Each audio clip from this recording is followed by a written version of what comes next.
नमस्कार, nation view देख रहे हैं आप और चलिए नेशन व्यू की शुरुआत करेंगे सबसे पहले स्पेन से आई एक हादसे की तस्वीर से। पहाड़ों के बीच दौड़ रही एक कार अचानक से संतुलन खोकर यहां नीचे खाई की तरफ गिरती है। कई बार पलटने के बाद कार सीधे पानी में जा गिर जाती है। इस हादसे में एक 58 साल की महिला की मौत हुई है और ये घटना स्पेन के क्यूनका प्रांत की बताई जा रही है। हादसे की खबर के पास में रहने वाले लोगों ने पुलिस को जानकारी दी, जिसके बाद पुलिस हरकत में आई है। जानकारी मिल रही है कि जिस वक्त ये हादसा हुआ, इस महिला का पति पास से वीडियो बना रहा था। पुलिस ने उसे गिरफ्तार कर लिया है।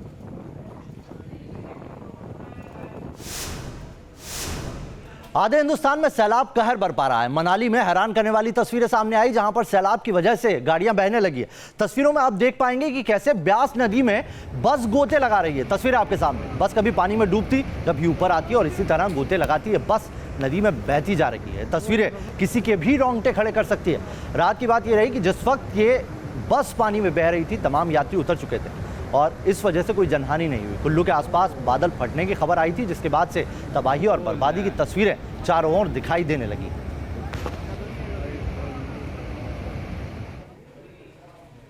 तो कुल्लू में भी बादल फटने के बाद भारी तबाही हुई है। कई गाड़ियां सैलाब में यहां पर बह गई, तो वहीं पानी में बहता हुआ एक ट्रक भी तस्वीरों में कैद हुआ। ये आपको वो तस्वीरें दिखाते हैं जहां पर बादल फटने के बाद ट्रांसपोर्ट इलाके में सैलाब आ गया, जिससे ट्रक पानी में बहने लगा। ब्यास नदी में ट्रक बहता हुआ पहुंच गया। रात की बात यह रही कि यहां भी किसी के हताहत होने की कोई खबर नहीं है।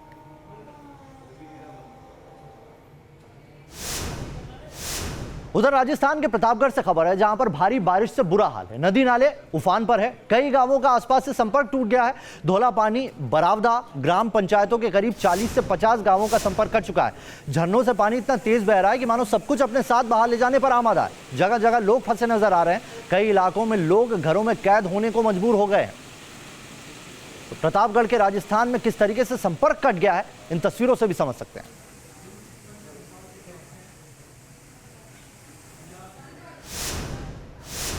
सितंबर खत्म होने को है, लेकिन सितंबर खत्म होते होते मॉनसून कमजोर पड़ गया है और बारिश थम जाती तो शायद थोड़ी राहत भी मिल जाती। लेकिन इस बार सितंबर में आसमान से ऐसी आफत बरस रही कि उत्तराखंड से लेकर हिमाचल और जम्मू तक हाहाकार मचा हुआ है। सैलाब का सितम ऐसा कि कहीं बड़ी बड़ी गाड़ियां सैलाब में फंस गई, तो कहीं जल कहर में जिंदगियां समा गई।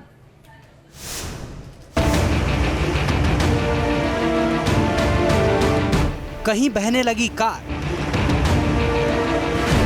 कहीं फंस गई बस। सैलाब ने ढाया ऐसा सितम कि जिंदगी हो गई बेबस। उत्तराखंड से लेकर हिमाचल प्रदेश तक सितंबर में ऐसी बारिश हो रही है कि हाहाकार मचा है। हिमाचल प्रदेश में भारी बारिश का अलर्ट जिस तरह से था और उसी तरह से बारिश हो रही है और जगह जगह इसका असर भी देखने को मिल रहा है। अभी आप देख सकते हैं ये नेशनल हाईवे है जो चंडीगढ़ और बिलासपुर के बीच में है और आप देख सकते हैं यहाँ लैंडस्लाइड हुआ है। पूरा का पूरा पहाड़ी दरक गया है। पूरा पहाड़ जो है रोड पे आ गया है और पूरा रोड बाधित है यहाँ पर। कुल्लू मनाली में तेज बारिश से नदियाँ उफान पर हैं। ब्यास और पार्वती नदी की लहरें खौफ पैदा कर रही हैं। कई जगह नदियाँ खतरे के स्तर को पार कर गई हैं, तो कई जगह पुल और किनारे की सीमाओं को भी तोड़ चुकी हैं। कुल्लू में आम लोगों के साथ ही बड़ी संख्या में सैलानी भी सैलाब में फंस गए, जिन्हें निकालने के लिए एयरफोर्स की टीम लगा दी गई है। हेलीकॉप्टर के जरिए एयरफोर्स के जवान लोगों को सैलाब के बीच से निकालकर सुरक्षित ठिकानों पर पहुंचा रहे हैं। प्रशासन ने लोगों को ब्यास नदी से दूर रहने की हिदायत भी दी है। लेकिन खतरा सिर्फ नदी के किनारे नहीं, शहर के कई इलाकों में भी है। लगातार बारिश से कुल्लू में सड़कें भी पानी में डूब चुकी हैं, जिससे जगह जगह लोगों की गाड़ियां पानी में फंस गई हैं और लोग धक्का लगाकर गाड़ियों को पानी से बाहर निकालते नजर आ रहे हैं। उत्तराखंड के रामनगर की तस्वीर दिखाते हैं। यहाँ पर एक कार उफनते नाले में बह गई। ये कार रामनगर से मारचूला जा रही थी, तभी रास्ते में धनगढ़ी नाले का जलस्तर बढ़ा और ये कार उसमें फंस गई। कार का संतुलन बिगड़ने लगा तो उसमें सवार लोगों की जिंदगी खतरे में पड़ गई। लेकिन गनीमत रही कि वो लोग वक्त रहते कूदकर निकल गए और कोई शख्स हताहत नहीं हुआ। कार को निकालने के लिए ट्रैक्टर को लगाना पड़ा, लेकिन वो भी लहरों के बीच गोता खाने लगा। काफी मशक्कत के बाद भी कार को सैलाब से निकाला नहीं जा सका। राजस्थान के अजमेर में एक स्कूल बस पानी से भरे अंडरपास में फंस गई। भारी बारिश की वजह से अंडरपास में पानी भरा था, लेकिन मना करने के बाद भी ड्राइवर ने अंडरपास से बस निकालने की कोशिश की और बस पानी में फंस गई। बस में सवार 20 बच्चों की जिंदगी भी खतरे में थी, जिन्हें बड़ी मुश्किल से क्रेन की मदद से बाहर निकाला गया। पूरे उत्तर भारत में 2 दिन से लगातार बारिश हो रही है और इसी तरह बढ़ रही है लोगों की परेशानी। Team news nation. और आइए बात कर लेते हैं बिहार में बेखौफ बदमाशों की 24 घंटे में 5 हत्या से बिहार में हड़कंप मच गया है। मुजफ्फरपुर में एक पूर्व मेयर की हत्या हो गई, तो वहीं अब तक हत्यारों का कोई सुराग हाथ नहीं लगा है और सामने आई है सिर्फ एक चौंकाने वाली बात कि बदमाशों ने AK-47 का इस्तेमाल किया था।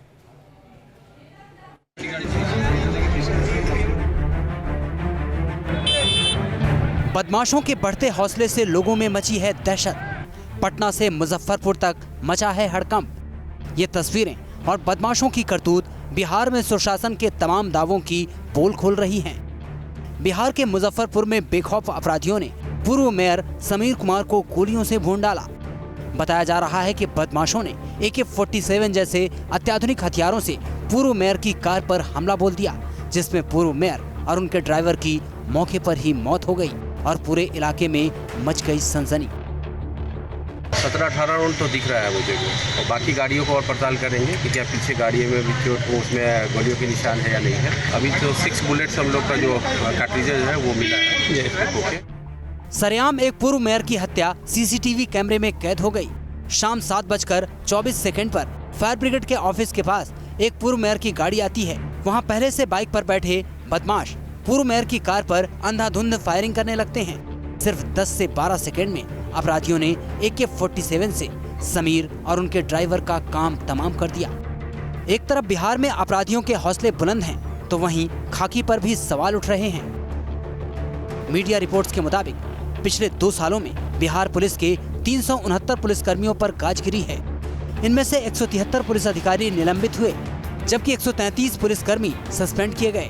41 पुलिसकर्मियों को सेवा से बर्खास्त कर दिया गया, जबकि 63 पुलिसकर्मियों का ट्रांसफर हुआ। किसी राज्य में अनुशासन और कानून कायम करने में सबसे बड़ी भूमिका पुलिस की होती है, लेकिन अगर खाकी ही दागदार होने लगे तो सूबे में कानून का इकबाल कैसे कायम हो पाएगा और कैसे थम पाएंगे मुजफ्फरपुर जैसे हत्याकांड।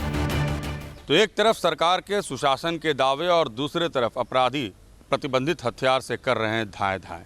आखिर बिहार को हुआ क्या है? इकबाल शासन का गया कहाँ? शासन के हनक की बात पुरानी हो गई, क्योंकि बिहार में अब अपराधियों का बोलबाला है। विजय सतेंद्र के साथ रजनीश सिन्हा, न्यूज़ नेशन, पटना। वैसे बिहार में मर्डर और डकैती की घटनाएं पिछले कुछ दिनों में बहुत तेजी से बढ़ी है और अपराध का बढ़ता जो ग्राफ है वो कानून पर भी सवाल खड़े करता है और उसके अलावा सरकार पर भी। अपराधों की बात करें तो 2016 में जहां हत्या के 2581 मामले दर्ज हुए, तो वहीं 2017 में हत्या की बिहार में 2803 घटनाएं सामने आई है। 2018 में जून तक ही आंकड़ा 1521 तक जा पहुंचा था। डकैती की बात करें तो 2016 में 1410 केस दर्ज हुए, 2017 में 1594 हो गए और 2018 में जून तक डकैती के 856 मामले दर्ज हुए। किडनैपिंग की घटनाओं में भी बहुत इजाफा हुआ है। 2016 में 7372, 2017 में 8972 और 2018 में जून तक 5168 मामले दर्ज हुए हैं। रेप की घटनाओं में भी खूब इजाफा हुआ। 2016 में जहां पर 1008 रेप केस दर्ज हुए, तो 2017 में आंकड़ा बढ़कर पहुंच गया 1198 तक और 2018 में जून तक अभी तक 782 घटनाएं सामने आ चुकी हैं। तो विपक्ष बिहार में बढ़ते अपराध को लेकर सरकार पर सवाल खड़े कर रहा है, तो वहीं सरकार दलील दे रही है कि तमाम कानून अपना काम कर रहे हैं और अपराधियों को भी बख्शा नहीं जाएगा। एक दिन में 5 हत्या, मुजफ्फरपुर में मेयर की हत्या, समस्तीपुर में राजद के नेता कार्यकर्ता की हत्या, फतुहा में हत्या, मैंने जहां पाइए तहां हत्याओं का दौर। बैंक लूट, छीन झपट, गैंगरेप, मैंने घृणित अपराध, जघन्य अपराध सब जगह हो रहा है और सरकार निफिकिर है। राज पर सवालिया निशान उठाना बेमानी है। कानून के राज का मतलब होता है अपराध उन्मूलन नहीं, बल्कि अपराधियों के खिलाफ कार्रवाई। तो ये कार्रवाई करने में अगर चूक की है तो निश्चित रूप से हम आलोचना के पात्र हैं। लेकिन बिहार में 12.5 वर्षों में जाति और धर्म देखकर नहीं, अपराधियों और गुंडों के खिलाफ हमने मुकम्मल कार्रवाई सुनिश्चित किया। और चलिए आगे बढ़े, उससे पहले नजर डाल लेते हैं क्राइम व्यू पर।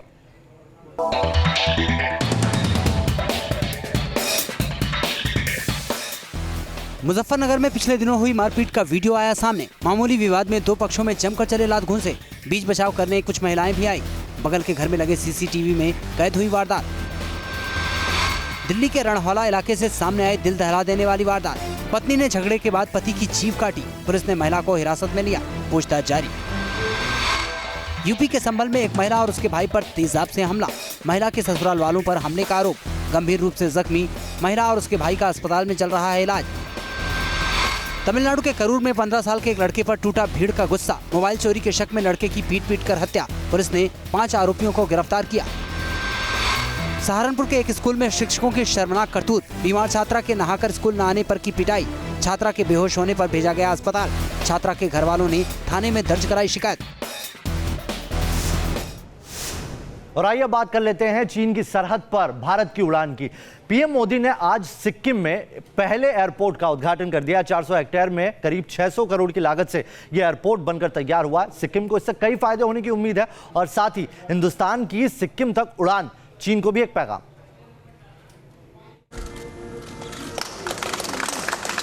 सिक्किम को पीएम मोदी की बड़ी सौगात। पाक्योंग में बना सूबे का पहला एयरपोर्ट। नॉर्थ ईस्ट के छोटे लेकिन बेहद अहम सूबे सिक्किम को लंबे इंतजार के बाद पहला एयरपोर्ट मिल गया है। पीएम मोदी ने खुद इस एयरपोर्ट का उद्घाटन किया और इसके साथ ही देश ने एयरपोर्ट की सेंचुरी भी लगा ली। क्रिकेट के मैदान में लोग सेंचुरी लगाते हैं, आज हिंदुस्तान ने सेंचुरी लगाई है। यानी कि ये एयरपोर्ट खुलने के बाद पूरे हिंदुस्तान में 100 एयरपोर्ट्स काम करने लग गए हैं। यूं तो पाक्योंग एयरपोर्ट की आधारशिला 2009 में ही रखी गई थी, मगर इसे बनकर तैयार होने में 9 साल का वक्त लग गया। हालांकि अब इसका ट्रायल भी शुरू हो चुका है और उम्मीद जताई जा रही है कि अक्टूबर के दूसरे हफ्ते से यहां विमानों की आवाजाही शुरू हो जाएगी। आपको बता दें कि पाक्योंग एयरपोर्ट कई मायनों में खास है। यह एयरपोर्ट समुद्र तल से करीब 4500 फीट की ऊंचाई पर है। इसे बनाने में करीब 605 करोड़ रुपए का खर्चा आया है। एयरपोर्ट का कुल एरिया 990 एकड़ में फैला है। सिक्किम की राजधानी गैंगटोक से करीब 30 किलोमीटर दूर हरे भरे पहाड़ों के बीच बना ये एयरपोर्ट देश के 5 सबसे ऊंचे एयरपोर्ट में से एक है, मगर इंजीनियरिंग के लिहाज से इसे बनाना आसान नहीं था। इससे बहुत बड़ा लाभ सिक्किम के टूरिज्म को भी होगा और प्रधानमंत्री नरेंद्र मोदी जी ने जो वादा किया कि नॉर्थ ईस्ट को ज्यादा ध्यान देंगे, उसमें एक बड़ा तोहफा है। दरअसल सिक्किम पर्यटकों की पसंदीदा जगहों में से एक है, मगर अभी तक फ्लाइट सेवा न होने से लोगों को यहां आने में काफी दिक्कत होती थी। सिक्किम आने वाले लोगों को पश्चिम बंगाल के बागडोगरा से होकर आना पड़ता था, लेकिन अब ये एयरपोर्ट बन जाने से सैलानियों के साथ साथ स्थानीय लोगों का सफर भी आसान हो जाएगा। सिक्किम के इस एयरपोर्ट से चीन का बॉर्डर करीब 60 किलोमीटर की दूरी पर है, यानी चीनी सरहद तक हिंदुस्तान की पैठ और नजर और तेज हो जाएगी। Team news nation. और चलिए अब बात करेंगे पाकिस्तान को जवाब की। पाकिस्तान लगातार आतंकी साजिश रच रहा है। पाकिस्तान की धरती पर आतंकी पल रहे हैं। पाकिस्तान की इन्हीं करतूतों को देखते हुए भारतीय सेना प्रमुख जनरल बिपिन रावत ने पाकिस्तान को कड़ी चेतावनी दी और कहा कि एक बार फिर से सर्जिकल स्ट्राइक जैसी कार्रवाई करने की उन्होंने बात कही।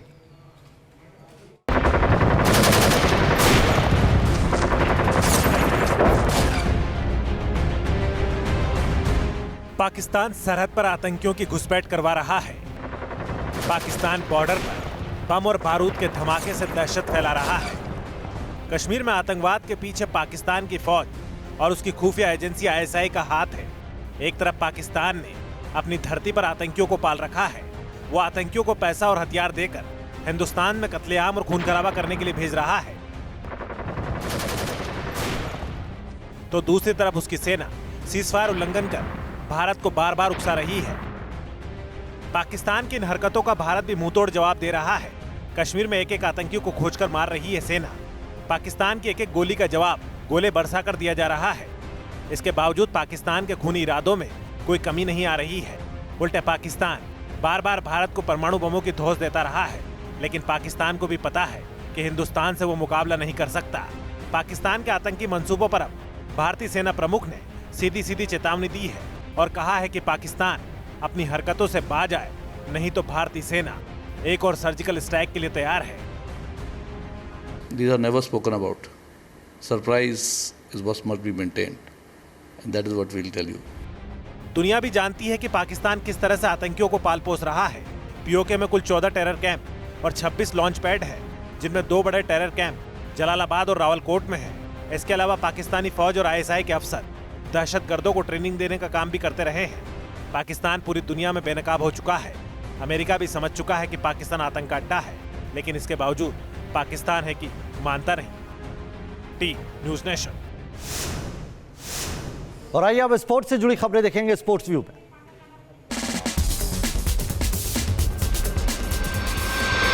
टीम इंडिया ने जमकर मनाया पाकिस्तान के खिलाफ जीत का जश्न। पाक को पस्त करने के बाद टीम इंडिया के खिलाड़ियों ने केक काटकर अंबाती रायडू का बर्थडे और पाक के खिलाफ मिली महाजीत को सेलिब्रेट किया। कल सुपर 4 के आखिरी मैच में अफगानिस्तान से है भारत का मुकाबला। खराब प्रदर्शन की वजह से एंजेलो मैथ्यूज से छिनी श्रीलंका की कप्तानी। बांग्लादेश और अफगानिस्तान से बुरी तरह हारकर लीग राउंड में ही बाहर हो गई थी श्रीलंका की टीम। अनुजा पाटिल के ऑलराउंड प्रदर्शन के दम पर भारतीय महिला क्रिकेट टीम ने श्रीलंका के खिलाफ टी20 सीरीज में 3-0 की अजय बढ़त बनाई। अनुजा पाटिल के 3 विकेट और नाबाद 54 रन की पारी के दम पर चौथे टी20 में भारत ने श्रीलंका को 7 विकेट से हराया। आस्था और भक्ति का पर्व गणेशोत्सव संपन्न हो गया और इस बार इको फ्रेंडली गणपति की मूर्ति को लेकर लोगों में क्रेज था, लेकिन फिर भी विसर्जन के बाद कई जगह पर गंदगी का अंबार दिखाई पड़ा। देखिए रिपोर्ट।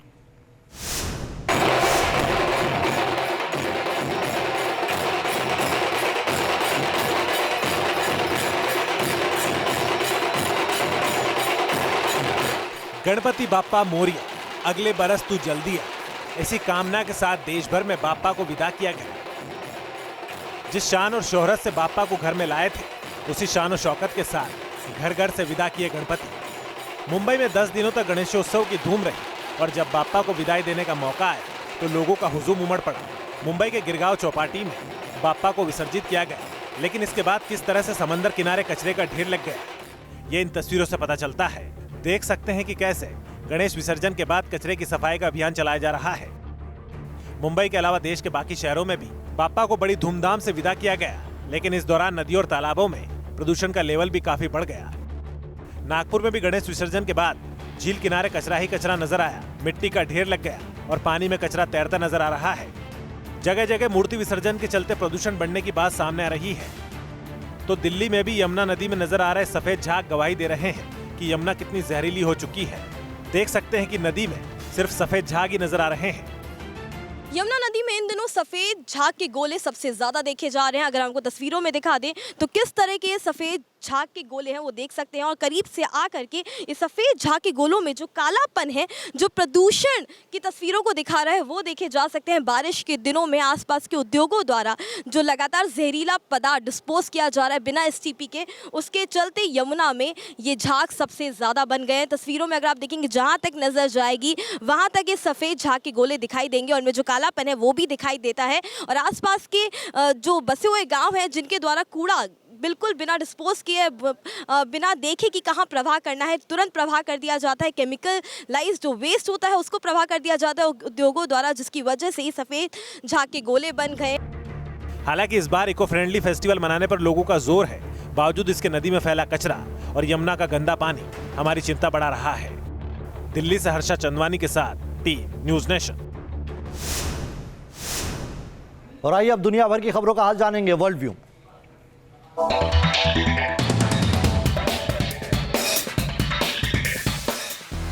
मुजफ्फरनगर में पिछले दिनों हुई मारपीट का वीडियो आया सामने। मामूली विवाद में 2 पक्षों में जमकर चले लात घूंसे। बीच बचाव करने कुछ महिलाएं भी आई। बगल के घर में लगे सीसीटीवी में कैद हुई वारदात। दिल्ली के रणहौला इलाके से सामने आई दिल दहला देने वाली वारदात। पत्नी ने झगड़े के बाद पति की जीभ काटी। पुलिस ने महिला को हिरासत में लिया, पूछताछ जारी। यूपी के संभल में एक महिला और उसके भाई पर तेजाब से हमला। महिला के ससुराल वालों पर हमले का आरोप। गंभीर रूप से जख्मी महिला और उसके भाई का अस्पताल में चल रहा है इलाज। तो नेशन व्यू में अभी के लिए इतना ही। बने रहिए न्यूज़ नेशन के साथ।